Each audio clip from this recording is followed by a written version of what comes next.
Looking ahead to the trading week beginning January 20th, keep in mind that Monday is Martin Luther King Jr. Day in the U.S. It's also Inauguration Day in the U.S., and U.S. markets are closed for Martin Luther King Jr. Day, not for Inauguration Day.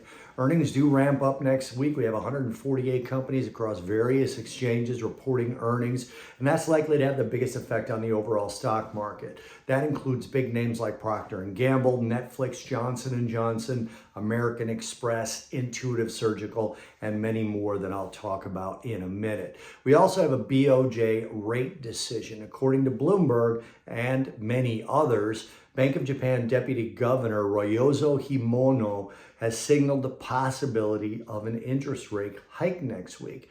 It wouldn't be a surprise to the market at this point, but it certainly would be market moving depending on the size and the scope of it and any sort of comments they might mention after the meeting. Right after the meeting, just like here in the US, they have a press conference and a statement that happens. So you're going to want to keep an eye on that. That happens on Thursday.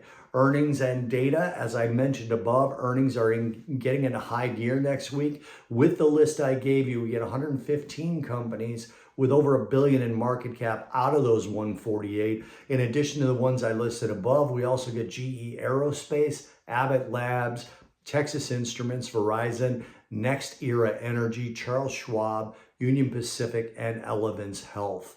We also get a speech next week by ECB President Christine Lagarde. So that's happening. And then you look toward the data, we get rate and stimulus decision from the People's Bank of China as well. We also get Japanese industrial production. This is all happening on Sunday night.